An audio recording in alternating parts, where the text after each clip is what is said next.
Student ಇವತ್ತಿನ topic ಬಂದ್ಬಿಟ್ಟು Jindal scholarship ನ ಯಾವ ತರ ಅಪ್ಲೈ ಮಾಡೋದು ಅಂತ ಹೇಳಿ ಪ್ರತಿಯೊಂದು ನೀಟಾಗಿ ಎಕ್ಸ್ಪ್ಲೈನ್ ಮಾಡಿದ್ರೆ ನೀವು ಮೊಬೈಲಲ್ಲಿ ಅಪ್ಲೈ ಮಾಡಬಹುದು. ಹೋಗಿ ನೆಟ್ ಸೆಂಟರ್ಗೆ ಹೋಗಬೇಕು ಅನ್ನೋ ಅವಶ್ಯಕತೆ ಇಲ್ಲ. ನಿಮ್ಮ ಮೊಬೈಲಲ್ಲಿ ಯಾವ ತರ ಅಪ್ಲೈ ಮಾಡಬೇಕು ಅನ್ನೋದು ಕೂಡ ನೀಟಾಗಿ ಎಕ್ಸ್ಪ್ಲೈನ್ ಮಾಡಿದ್ದೀನಿ, ವಿತ್ ಎಕ್ಸಾಂಪಲ್ ಎಕ್ಸ್ಪ್ಲೈನ್ ಮಾಡಿದ್ದೀನಿ. ಆದ್ರಿಂದ ಏನು ಸ್ಕಿಪ್ ಮಾಡೋಕೆ ಹೋಗಬೇಡಿ. ಸ್ಕಿಪ್ ಮಾಡಿದ್ರೆ ನಿಮಗೆ ಏನಾದ್ರು ಮಿಸ್ಟೇಕ್ ಆದ್ರೆ ಆಮೇಲೆ ಸ್ಕಾಲರ್ಶಿಪ್ ಬರಲ್ಲ ಅಂದ್ರೆ ಸುಮ್ಮನೆ ಬೇಜಾರು ಮಾಡ್ಕೋತೀರಾ. ಸೊ ಪ್ರತಿಯೊಂದು ನೀಟಾಗಿ ನೋಡಿ. ಸೊ ಯಾರು ಸ್ಕಿಪ್ ಮಾಡಿದ್ರೆ ನೋಡಿ 100% ನೀವೇ ಮೊಬೈಲಲ್ಲಿ ಅಪ್ಲೈ ಮಾಡ್ಕೋಬಹುದು. ಹೊರಗಡೆ ಹೋಗಿ ಅವ್ರ ಯಾಕಂದ್ರೆ 100 ರೂಪೀಸ್ ಕೊಡೋದಕ್ಕಿಂತ ಮೊಬೈಲಲ್ಲಿ ಯಾವ ತರ ಅಪ್ಲೈ ಮಾಡೋದು ಅಂತ ನೀಟಾಗಿ ಹೇಳಿದ್ರಿ. ಸೊ ಸ್ಕಿಪ್ ಮಾಡೋಕೆ ಹೋಗ್ಬೇಡಿ, ವೇಟ್ ಮಾಡಿ ತೋರಿಸ್ತೀನಿ. ಮಾತ್ರ ಕ್ಲಿಕ್ ಮಾಡಿ, ಬೇರೆ ಕ್ಲಿಕ್ ಮಾಡಿದ್ರೆ ಬೇರೆ ವೆಬ್ಸೈಟ್ಗೆ ಹೋಗುತ್ತೆ. ಆದ್ರಿಂದ ಅದನ್ನ ನೋಡ್ಕೊಂಡು ನೀಟಾಗಿ ನಾನು ನಿಮ್ಗೆ ಬೇಕಾದ್ರೆ ಲಿಂಕ್ ನ ಡಿಸ್ಕ್ರಿಪ್ಷನ್ ಹಾಕಿರ್ತೀನಿ, ತಪ್ಪದೆ ಅದನ್ನ ಅಲ್ಲೇ ಹೋಗಿ ನೀವು ಬೇಕಾದ್ರೆ ಅಪ್ಲೈ ಮಾಡ್ಕೊಳ್ಳಿ. ಹೌದಾ? ಸೊ ಈ ತರ ಓಪನ್ ಮಾಡಿದಾಗ ಹೋಮ್ ಪೇಜ್ ಓಪನ್ ಆಗುತ್ತೆ. ಹೋಮ್ ಪೇಜ್ ಓಪನ್ ಆದ್ಮೇಲೆ ಇಲ್ಲಿ ಅಪ್ಲೈ ನೌ ಅಂತ ಇರುತ್ತೆ. ಅಪ್ಲೈ ನೌ ಮೇಲೆ ಕ್ಲಿಕ್ ಮಾಡ್ಬೇಕು ಅಷ್ಟೇ. ಹೌದಾ? ಸೊ ಅಪ್ಲೈ ನೌ ಮೇಲೆ ಕ್ಲಿಕ್ ಮಾಡಿದ್ಮೇಲೆ ಸೊ ನಿಮ್ಗೆ ರಿಜಿಸ್ಟ್ರೇಷನ್ ಪೇಜ್ ಎಲ್ಲ ಬರುತ್ತೆ.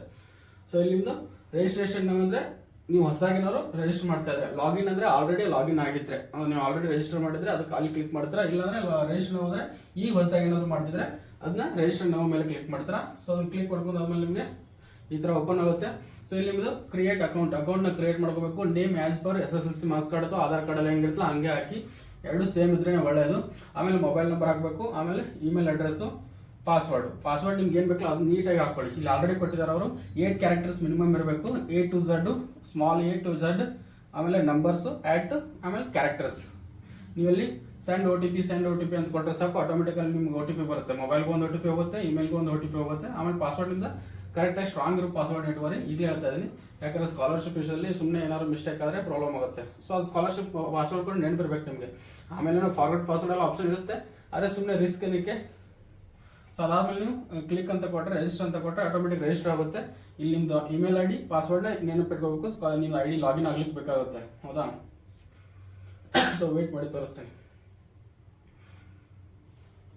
ಸೊ ಅದಾದ್ಮೇಲೆ ಇವಾಗ ಲಾಗಿನ್ ಅಂತ ಕೊಡ್ತೀರಾ. ಲಾಗಿನ್ ಅಂತ ಕ್ಲಿಕ್ ಮಾಡಿದ್ಮೇಲೆ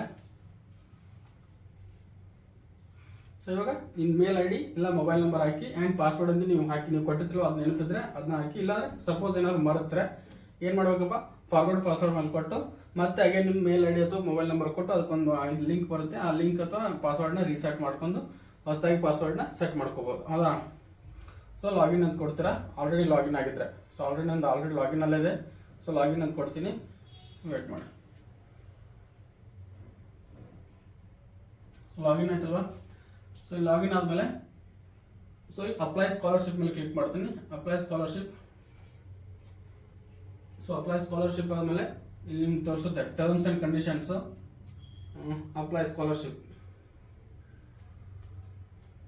ಸೊ ಇಲ್ಲಿ ನಿಮ್ಗೆ ಸ್ಕಾಲರ್ಶಿಪ್ ಅಪ್ಲೈ ಮಾಡಲಿಕ್ಕೆ enter Aadhaar card number, ID number ಹಾಕ್ತಾರೆ. ಆಧಾರ್ ಕಾರ್ಡ್ದು ನೀಟಾಗಿ ಆಧಾರ್ ಕಾರ್ಡ್ ನಂಬರ್ನ ಹಾಕಿ, ಆಮೇಲೆ name as per SSLC marks card ಇಲ್ಲಿ ಕೊಟ್ಟಿದ್ದಾರೆ. SSLC HSC marks card, HSC high school, SSLC ನಮ್ಮ ಸೈಡ್ ಕರ್ನಾಟಕದಾದ್ರೆ SSLC, ನೀವು ಔಟ್ ಆಫ್ ಕರ್ನಾಟಕ ಹೋದ್ರೆ HSC ಅಂತ ಮಾರ್ಕ್ಸ್ ಕಾರ್ಡ್ ಬರುತ್ತೆ. ಅದ್ರೊಳಗೆ ಏನಿತ್ತು ಅದನ್ನ ಆಸ್ ಇಟ್ ಇಸ್ ಹಾಕ್ತಾರೆ. ಆಮೇಲೆ ಜೆಂಡರ್ ಸೆಲೆಕ್ಟ್ ಮಾಡಬೇಕು, ಮೇಲ್ ಆರ್ ಫಿಮೇಲ್. ಈಗಲೇ ಹೇಳ್ತಾರೆ, ಇದನ್ನ ಯಾರು ಬೇಕಾದ್ರೂ ಅಪ್ಲೈ ಮಾಡಿದ್ರು. ಅದು ನೀವು Azim Premji scholarship only ladies ಮಾತ್ರ ಅಪ್ಲೈ ಮಾಡೋದು, ವುಮೆನ್ಸ್ ಮಾತ್ರ. ಅಂದ್ರೆ ಇದು ಮಾತ್ರ ಯಾರು ಬೇಕಾದ್ರೂ ಅಪ್ಲೈ ಮಾಡ್ಬೋದು, ಎನಿ ಡಿಗ್ರಿ ಸ್ಟೂಡೆಂಟ್ಸ್. ಸೊ ಇಲ್ಲಿ date of birth as per ನೀವು ಆಧಾರ್ ಕಾರ್ಡಲ್ಲಿ ಏನಿದೆ ಅದನ್ನ ಹಾಕ್ತೀರಾ. ಕಂಟ್ರಿ ಇಂಡಿಯಾ ಡಿಫಾಲ್ಟ್ ಆಗಿರುತ್ತೆ, ನಿಮ್ದು ಅಲ್ಲಿ ಆಲ್ರೆಡಿ ಆಧಾರ್ ಕಾರ್ಡ್ ಹಾಕಿದಾಗ ಬಂದಿರುತ್ತೆ. ಆಮೇಲೆ ಪರ್ಮನೆಂಟ್ ಅಡ್ರೆಸ್ ನಿಮ್ದು ಲೋಕಲ್ ಏನಿದೆಲ್ಲ ಅದು ಅಡ್ರೆಸ್ ಹಾಕೋತೀರಾ. ಆಮೇಲೆ ಪಿನ್ ಕೋಡ್, ನಿಮ್ಮ ಏರಿಯಾ ಪಿನ್ ಕೋಡ್ ಆಧಾರ್ ಕಾರ್ಡಲ್ಲಿ ಇದ್ದೇ ಇರುತ್ತೆ, ಆ ಏರಿಯಾ ಪಿನ್ ಕೋಡ್ ಹಾಕೊಳ್ಳಿ. ಪರ್ಮನೆಂಟ್ ಸಿಟಿ ಏನಾದ್ರು ಇದ್ರೆ ಸಿಟಿನೂ ಹಾಕಿ, ಮಿಸ್ ಮಾಡಕ್ಕೆ ಹೋಗಬೇಡಿ. ಆನಂತರ ಇಲ್ಲಿ ನಿಮ್ಮದು ಪರ್ಮನೆಂಟ್ ಪೋಸ್ಟ್ ಆಫೀಸ್ ಸೆಲೆಕ್ಟ್ ಮಾಡಬೇಕು. ಯಾವ್ದು ಬರುತ್ತೋ ಅದನ್ನು ಪೋಸ್ಟ್ ಆಫೀಸ್ ಸೆಲೆಕ್ಟ್ ಮಾಡ್ಕೊಳ್ಳಿ. ಆಮೇಲೆ ನಿಮ್ಮದು ಸ್ಟೇಟ್ ಅಂತ ಡಿಫಾಲ್ಟ್ ಆಗಿ ಸೆಲೆಕ್ಟ್ ಆಗಿರುತ್ತೆ. ಆಮೇಲೆ ಸೇಮ್ ಆಸ್ ಪರ್ಮನೆಂಟ್ ಅಡ್ರೆಸ್ ಅಂತ ಕೊಡಿ, ಆಸ್ ಇಟ್ ಈಸ್ ಅದನ್ನ ಮೇಲ್ಗಡೆ ಇಲ್ಲಿ ಕೆಳಗೆ ತಗೊಳುತ್ತೆ. ಹೌದಾ? ಸೊ ಅದನ್ನ ಕಾಪಿ ಪೇಸ್ಟ್ ಆಗುತ್ತೆ ಆಟೋಮೆಟಿಕ್. ನೀವು ಅಲ್ಲೇ ಇನ್ನೊಂದ್ಸಲ ಅದನ್ನ ಹಾಕಬೇಕು ಅನ್ನೋ ಅವಶ್ಯಕತೆ ಇಲ್ಲ. ನೀವು ಏನಾದ್ರು ಎಕ್ಸ್ ಸರ್ವಿಸ್ಮೆನ್ ಆಗಿದ್ರೆ ಎಕ್ಸ್ ಸರ್ವಿಸ್ಮೆನ್ ಅಂತ ಕೊಡ್ತೀರಾ, ಇಲ್ಲ ಅಂತ ಕೊಟ್ಟರೆ ಇಲ್ಲ ಅಂತ ಕೊಡಿ. ಬಿಲಾಂಗ್ ಟು BPL ಫ್ಯಾಮಿಲಿ ಇದ್ರೆ, BPL ಏನಾದ್ರು ಕಾರ್ಡ್ ಇದ್ರೆ, ರೇಷನ್ ಕಾರ್ಡಲ್ಲಿ BPL ಇದ್ರೆ ಬೇಗ ಸ್ಕಾಲರ್ಶಿಪ್ ಅಪ್ಲೈ ಆಗುತ್ತೆ. BPL ಇದ್ರೆ ಹಾಕಿ, ಇಲ್ಲಾಂದ್ರೆ ಪರವಾಗಿಲ್ಲ ನಡೆಯುತ್ತೆ, ಪರ್ಸೆಂಟೇಜ್ ಚೆನ್ನಾಗಿದ್ರೆ ಬಂದೇ ಬರುತ್ತೆ. ಸೊ BPL ಕಾರ್ಡ್ ಇದ್ರೆ ಮಾತ್ರ ಅಪ್ಲೈ ಮಾಡಿ, ಇಲ್ಲಾಂದ್ರೆ ನಡೆಯುತ್ತೆ. ಇಲ್ಲಾಂದ್ರೆ ನೋ ಅಂತ ಕೊಡಿ, ಏನು ಪ್ರಾಬ್ಲಮ್ ಇಲ್ಲ, ಸ್ಕಾಲರ್ಶಿಪ್ ಬಂದೇ ಬರುತ್ತೆ. ಮತ್ತು ಇದನ್ನು ಸ್ಕಾಲರ್ಶಿಪ್ ನೀವು ಅಬೌವ್ 65 ಇದ್ದವ್ರು ಮಾತ್ರ ಹಾಕೋಬೇಕು. ಈಗಲೇ ಹೇಳ್ತಾ ಇದೀನಿ, ಬಿಲೋ 65 ಇದ್ರೆ ಅಮೌಂಟ್ ಕಮ್ಮಿ ಬರಲ್ಲ ಅಂತ ಅನಿಸುತ್ತೆ ಅಷ್ಟೇ. ಒಂದು 65 ಮೇಲೆ ಇದ್ರೆ 100% ಬರುತ್ತೆ ಅಂತ ಅರ್ಥ. ಆಮೇಲೆ ನಿಮಗೆ single parent no, orphan no, save successful ಅಂತ ಕೊಡಿ. ಆಮೇಲೆ ನೆಕ್ಸ್ಟ್ ಅಂತ ಹೋಗುತ್ತೆ.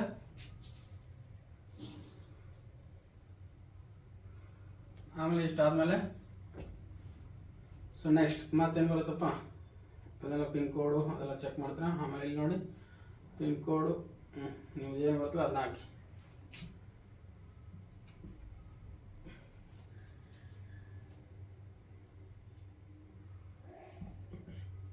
ಆಮೇಲೆ ಕಾಲೇಜ್ ಪೋಸ್ಟ್ ಆಫೀಸ್, ನೀವು ಕಾಲೇಜ್ ಪೋಸ್ಟ್ ಆಫೀಸ್ ಕೇಳಿ, ಡಿಗ್ರಿ ಕಾಲೇಜ್ ಕಲಿತಿರ್ತೀರಲ್ವ ಅದ್ರ ಪೋಸ್ಟ್ ಆಫೀಸ್ ಯಾವ್ದು ಕೇಳ್ಕೊಂಡು ಅದು ನೋಡ್ಕೊಂಡು ಅಪ್ಲೈ ಮಾಡ್ಕೊಳ್ಳಿ, ಹೌದಾ. So next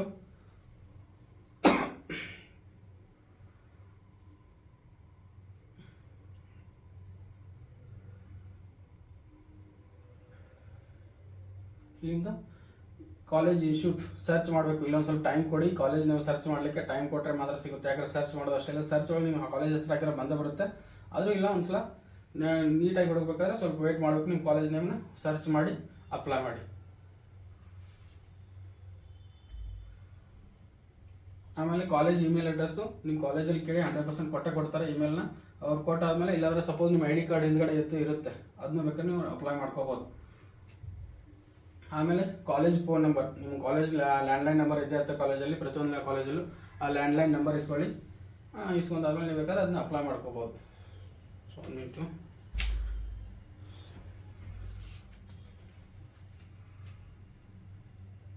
so college phone number ಎಲ್ಲ ಹಾಕ್ತೀರಾ. ಆಮೇಲೆ ನೆಕ್ಸ್ಟ್ ಪ್ರೀವಿಯಸ್ ಎಕ್ಸಾಮ್, ನಿಮ್ಮದು ಪ್ರೀವಿಯಸ್ ಎಕ್ಸಾಮ್ ಯಾವುದಾಗಿದೆ, PUC ಆದವ್ರು 10th ಅಂತ ಫಸ್ಟ್ PUC ಅಂತ ಹಾಕಿ, ಡಿಗ್ರಿ ಆದವ್ರು ಫಸ್ಟ್ PUC ಅಂತ ಹಾಕಿ.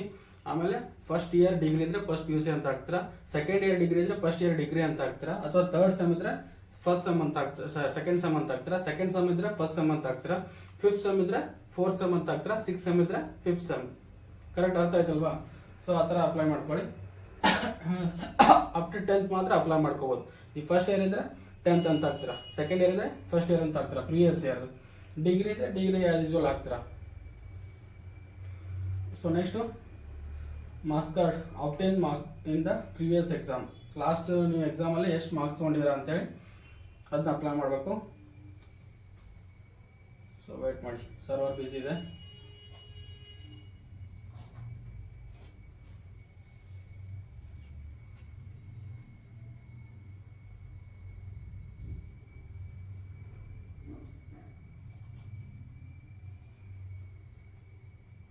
ಹೌದಾ.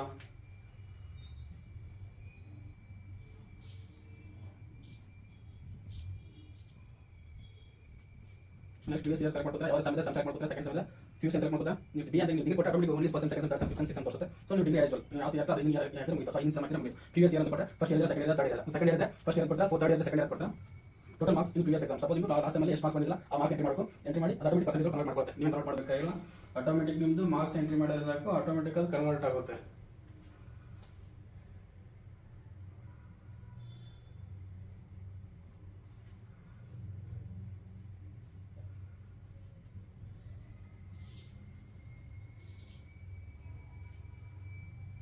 ವೇಟ್ ಮಾಡಿ.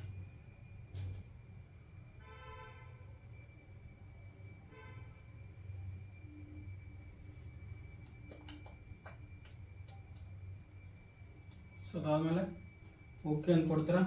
ಸೊ ಓಕೆ ಕೊಟ್ಟಾದ್ಮೇಲೆ ಆಟೋಮೆಟಿಕ್ ನೋಡಿ ಪರ್ಸೆಂಟೇಜ್ ತೊಗೊಂಡಿದೆ.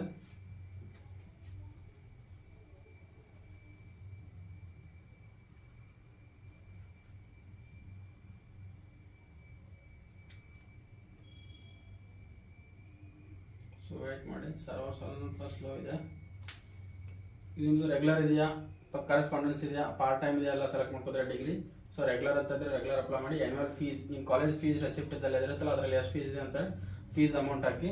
ಅಮೌಂಟ್ ಹಾಕಿದಾದ್ಮೇಲೆ ಡೇಟ್ ಆಫ್ ಬರ್ತ್, ನೀವು ಡೇಟ್ ಆಫ್ ಬರ್ತ್ ಹಾಕ್ತೀರಾ ಆ್ಯಸ್ ಪರ್ SSLC ಮಾರ್ಕ್ಸ್ ಕಾರ್ಡಲ್ಲಿ ಏನಿರ್ತಲ್ಲ ಆ ಥರ ಹಾಕಿ.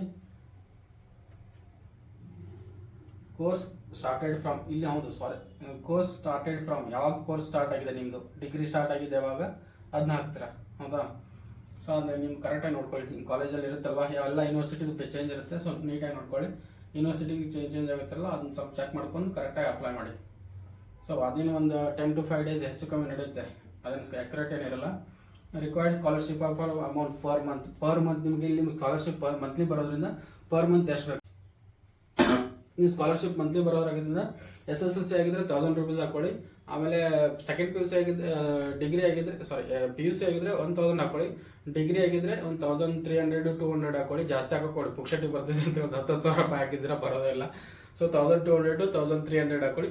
PG ಆಗಿದ್ರೆ 1800 1700 ಹಾಕೊಳ್ಳಿ, ಸಾಕು, ಬಂದೇ ಬರುತ್ತೆ. ಅದ ನೀವು ಇದೇ ಬಾ ಅಂತ 10,000 12,000 ಹಾಕಿದ್ರೆ ಸ್ಕಾಲರ್ಶಿಪ್ ಬರೋದಿಲ್ಲ, ಈಗ ಬರೋದನ್ನು ಕಟ್ ಆಗುತ್ತೆ. ಸೊ ಅದ್ರಿಂದ ನೀವು ಡಿಗ್ರಿ ಆಗಿದ್ರೆ 1300 1400 ಹಾಕಿ ಬಂದೇ ಬರುತ್ತೆ. Have you before applied any Jindal scholarship ಅಂತ ಕೇಳುತ್ತೆ.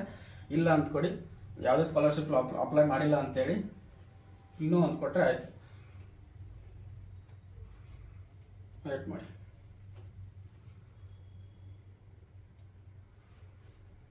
ಆಮೇಲೆ are you getting any stipend fee remuneration scholarship from other source, ಬೇರೆ ಸೋರ್ಸ್ನ ಏನಾದ್ರು ಸ್ಕಾಲರ್ಶಿಪ್ ತಗೋತಾ ಇದ್ರೆ ನೋ ಅಂತ ಕೊಡಿ. Have you applied the getting any scholarship from the minorities ಏನಾದ್ರು ತಗೊಳ್ತಾ ಇದ್ರೆ, SC ST ಏನಾದ್ರು ಮೈನಾರಿಟೀಸ್ ಸ್ಕಾಲರ್ಶಿಪ್ ತಗೋತಾರೆ, ಅಲ್ಲಿ ತಗೋದ್ರೆ ಎಸ್ ಅಂತ ಕೊಡಿ, ಇಲ್ಲಾಂದ್ರೆ ಇಲ್ಲ ಅಂತ ಕೊಡಿ. ಆಮೇಲೆ ಕರೆಂಟ್ ಸ್ಟೇ ಏನಂದ್ರೆ ಮನೆ ಅಂದ್ರೆ ಮನೆ ಅಂತ ಕೊಡಿ, ಕಾಲೇಜ್ ಅಂದ್ರೆ ಕಾಲೇಜ್ ಅಂತ ಕೊಡಿ, ಹಾಸ್ಟೆಲ್ ಹಾಸ್ಟೆಲ್ ಅಂದ್ರೆ ಹಾಸ್ಟೆಲ್ ಅಡ್ರೆಸ್ ಕೇಳುತ್ತೆ, ಅಡ್ರೆಸ್ ಅಪ್ಲೈ ಮಾಡೋಕ್ಕೂ ಮನೆ ಅಂತ ಕೊಟ್ಟರೆ ಮನೆ ಆಸ್ ಯೂಶುವಲ್ ಇರುತ್ತೆ. ಆಮೇಲೆ ಸೇವ್ ಆ್ಯಂಡ್ ನೆಕ್ಸ್ಟ್ ಅಂತ ಕೊಡಿ. ನೀವು ಆ ಕಾಲೇಜ್ ಅಡ್ರೆಸ್ ಕೊಟ್ಟರೆ 100% ನೀವು ಅದು ಇದನ್ನ ಹಾಕ್ಲೇಬೇಕು, ಅಡ್ರೆಸ್ ಹಾಕ್ಲೇಬೇಕು. ಆಮೇಲೆ ಫೀಸ್ ರೆಸಿಪ್ಟ್ ಅಂತ ಇರುತ್ತೆ ಹಾಸ್ಟೆಲ್ದು, ಅದನ್ನ ಕೂಡ ಅಪ್ಲೈ ಮಾಡ್ಬೇಕು ನೀವು ಇಲ್ಲಿ. PG ಅವ್ರ ಹಾಸ್ಟೆಲ್ ಫೀಸ್ ಪರ್ ಮಂತ್ ಎಷ್ಟಿರುತ್ತೆ, ಒಂದು 2000 3000 ಇರುತ್ತಲ್ಲ, ಅದನ್ನ ಹಾಕ್ಬೇಕಷ್ಟೆ. ಸರ್ ಅದಾದ ಒಂದು 100,000 ತಗೋತೀನಿ, ನಡೆಯುತ್ತೆ, ಏನು ಪ್ರಾಬ್ಲಮ್ ಇಲ್ಲ. 850. ಸೊ ಸೇವ್ ಆ್ಯಂಡ್ ನೆಕ್ಸ್ಟ್ ಅಂತ ಕೊಡ್ತೀನಿ. ಸೊ ಅಲ್ಲಿ ಹ್ಯಾಸ್ ಬಿನ್ ಸಕ್ಸಸ್ಫುಲಿ ಆಯಿತು. ಸೊ ನೆಕ್ಸ್ಟು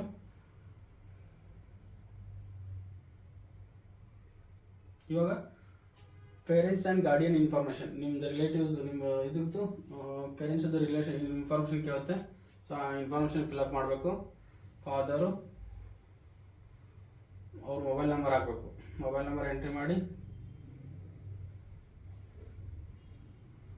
ಇಮೇಲ್ ಅಡ್ರೆಸ್ ಅವ್ರದ್ದು ಹಾಕಿ, ಹಾಕಿ, ಇಲ್ಲಾಂದ್ರೆ ನಿಮ್ದು ಹಾಕಿ, ಏನು ಪ್ರಾಬ್ಲಮ್ ಇಲ್ಲ. Email address. ಆಕ್ಯುಪೇಷನ್ ನಿಮ್ದು ಇಲ್ಲಿ ಆಲ್ಮೋಸ್ಟ್ ಫಾರ್ಮರ್ ಅಂತ ತೊಗೊಳ್ಳಿಲ್ಲ, ಕೂಲಿ ಅಂತ ತೊಗೊಳ್ಳಿ, ನಡೆಯುತ್ತೆ. ಇನ್ಕಮ್ ನೋಡಿ ನಿಮ್ದು ಯಾವ್ದು ಇದರಲ್ಲಿ ಕೊಟ್ಟಿರ್ತಾರೆ, ಯಾವುದು ಕ್ಯಾಶ್ ಆ್ಯಂಡ್ ಇನ್ಕಮ್ ಸರ್ಟಿಫಿಕೇಟಲ್ಲಿ ಅದರಲ್ಲಿ ಎಷ್ಟು ಇರುತ್ತಲ್ಲ ಅಷ್ಟು ಕೊಡಿ. ಅದರಂದ್ರೆ ಕೊಟ್ಟರೆ ನೀವೇನು ಬೇಕಾದ್ರೂ ಬರಿಬೋದು, ಇಲ್ಲಾಂದರೆ ಫಾರ್ಮಲ್ ಅಂತ ತಗೊಂಡು ಬರಿಬೋದು, ಏನು ಪ್ರಾಬ್ಲಮ್ ಇಲ್ಲ. ಹೌದಾ, ಇನ್ಕಮಲ್ಲಿ ನಿಮ್ದು ಅಲ್ಲಿ ಇನ್ಕಮ್ ಸರ್ಟಿಫಿಕೇಟಲ್ಲಿ ಎಷ್ಟು ಇರುತ್ತಲ್ಲ ಅಷ್ಟು ಹಾಕಿ, ಒಂದು 50,000 60,000 ಹಿಂಗಿರುತ್ತಲ್ವ, ಅದನ್ನ ಅಪ್ಲೈ ಮಾಡಿ, ಏನು ಪ್ರಾಬ್ಲಮ್ ಇಲ್ಲ. ಸೊ ರೆಕಾರ್ಡ್ ಸಕ್ಸಸ್ಫುಲ್ ಅಂತ ಬರುತ್ತೆ. ಸೊ ನೆಕ್ಸ್ಟು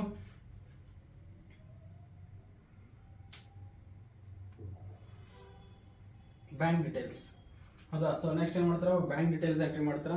ಸೊ ನಿಮ್ಮದು ಬ್ಯಾಂಕದ್ದು IFSC ಕೋಡ್, ಪಾಸ್ಬುಕ್ ಓಪನ್ ಮಾಡಿದ್ರೆ ಇದ್ದೇ ಇರುತ್ತೆ ಬ್ಯಾಂಕ್ IFSC ಕೋಡು, ಅದನ್ನ ಅಪ್ಲೈ ಹಾಕಿ ಎಂಟ್ರಿ ಮಾಡ್ತಾರೆ. ಆಮೇಲೆ ಬ್ಯಾಂಕ್ ನೇಮ್ SBI ಆದರೆ SBI ಹಾಕ್ತಾರೆ, ಕಾರ್ಪೊರೇಟ್ ಯಾವುದು ಇದು ಸಿಂಡಿಕೇಟ್ ಹಾಕ್ತಾರೆ, ಆಕ್ಸಿಸ್ ಇದ್ರೆ ಆಕ್ಸಿಸ್ ಹಾಕ್ತಾರೆ, HDFC ಇದ್ರೆ HDFC ಹಾಕ್ತಾರೆ. ಬ್ರಾಂಚ್ ಅಡ್ರೆಸ್ ನಿಮ್ದು ಯಾವ ಬ್ಯಾಂಕಲ್ಲಿ ಎಲ್ಲಿದೆಯಲ್ಲ ಅಡ್ರೆಸ್ ಹಾಕ್ತಾರೆ. ಆಮೇಲೆ ಡಾಕ್ಯುಮೆಂಟ್ ಅಪ್ಲೋಡ್ ಮಾಡಬೇಕು, ಬ್ಯಾಂಕದ್ದು ಬ್ಯಾಂಕ್ ಡಾಕ್ಯುಮೆಂಟ್ ಅಪ್ಲೋಡ್ ಮಾಡ್ತಾರೆ. ಅಷ್ಟು ಕೊಟ್ಟು ಚೂಸ್ ಫೈಲ್ ಅಂತ ಕ್ಲಿಕ್ ಮಾಡಿದ್ರೆ ಆಮೇಲೆ ಸಬ್ಮಿಟ್ ಅಂತ ಕೊಟ್ಟರೆ ಡಾಕ್ಯುಮೆಂಟ್ಸ್ ಸೇವ್ ಆಗುತ್ತೆ.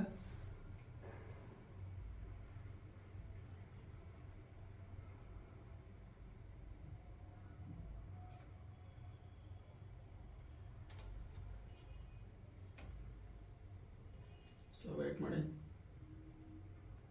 ಸೊ ಏನಾದ್ರು ನೀವು ಸಪೋಸ್ ಏನಾದ್ರು ಎಡಿಟ್ ಮಾಡ್ತಂದ್ರೆ ಸ್ಕಾಲರ್ಶಿಪ್ ನಾವು ಹಾಳೆ ಎಡಿಟ್ ಆದ್ಮೇಲೆ ಕ್ಲಿಕ್ ಮಾಡಿದ್ರೆ ಆಟೋಮೆಟಿಕ್ ಅದೆಲ್ಲ ಓಪನ್ ಆಗುತ್ತೆ. ಎಡಿಟ್ ಬೇಕಾದ್ರೆ ಚೆಕ್ ಮಾಡ್ಬೋದು. ಇಲ್ಲವ ಫೈನಲ್ ಅಂದರೆ ಸಬ್ಮಿಟ್ ಅಪ್ಲಿಕೇಶನ್ ಅಂತ ಕೊಡಿ, ಕನ್ಫರ್ಮ್ ಫೈನಲ್ ಸಬ್ಮಿಷನ್ ಓಕೆ ಅಂದ್ಕೊಡಿ, ಕ್ಲೋಸ್.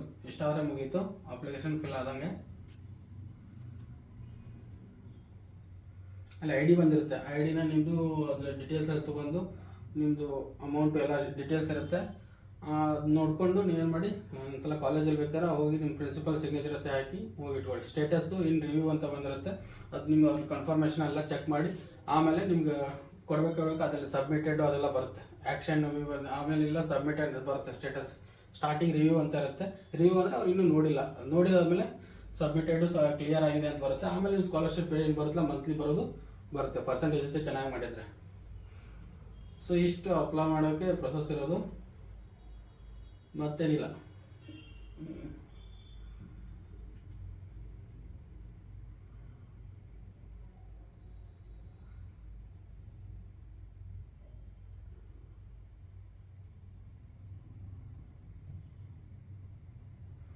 ಸೊ ಯಾರ್ಯಾರು ಅಪ್ಲೈ ಮಾಡ್ತಿರೋ ಅವರೇ ಆದಷ್ಟು ಬೇಗ ಅಪ್ಲೈ ಮಾಡಿ, ಯಾಕಂದ್ರೆ ನಿಮಗೆ ಇದಕ್ಕೇನು ಡೇಟ್ ಅಂತ ಫಿಕ್ಸ್ ಇಲ್ಲ, ಥ್ರೂ ಔಟ್ ದಿ ಇಯರ್ ಯಾವಾಗ ಬೇಕಾದಾಗ ಅಪ್ಲೈ ಮಾಡ್ಬೋದು. ಸೊ ಅಪ್ಲೈ ಮಾಡಿ, ಸ್ಕಾಲರ್ಶಿಪ್ ಬಂದರೆ ಖುಷಿಯಾಗಿರಿ, ಎಂಜಾಯ್ ಮಾಡಿ. ಮನೇಲಿ ಹೇಳಿ ಸ್ಕಾಲರ್ಶಿಪ್ ಬಂದರೆ, ಸೊ ನೀವೇ ಎಂಜಾಯ್ ಮಾಡಬೇಡಿ, ಹೌದಾ. ಸೊ ಮನೇಲಿ ಕಷ್ಟಪಟ್ಟು ಕಳಿಸ್ತಿರ್ತಾರೆ. ಸೊ ಇಷ್ಟು ಹೇಳ್ತಾ ಇದೇ ಥರ job updates and scholarship updates ಪ್ರತಿಯೊಂದಕ್ಕೂ ನಮ್ಮ ಯೂಟ್ಯೂಬ್ ಚಾನಲ್ ಸಬ್ಸ್ಕ್ರೈಬ್ ಮಾಡ್ಕೊಳ್ಳಿ. ಆ್ಯಂಡ್ ಯಾರಿಗಾದ್ರೂ ಶೇರ್ ಇರುತ್ತೆ, ಯಾರಿಗಾದ್ರೂ ನೀಡಿದ್ರೆ ಅವ್ರು ಶೇರ್ ಮಾಡಿ, ಪಾಪ ಅಟ್ಲೀಸ್ಟ್ ಅವ್ರು ನೋಡಿ ಅಪ್ಲೈ ಆದರೂ ಮಾಡ್ಕೋತಾರೆ. ಸೊ ಇಷ್ಟು ಹೇಳ್ತಾ ಈ ವಿಡಿಯೋನ ಎಂಡ್ ಮಾಡ್ತಾ ಇದ್ದೀನಿ. So thank you, bye.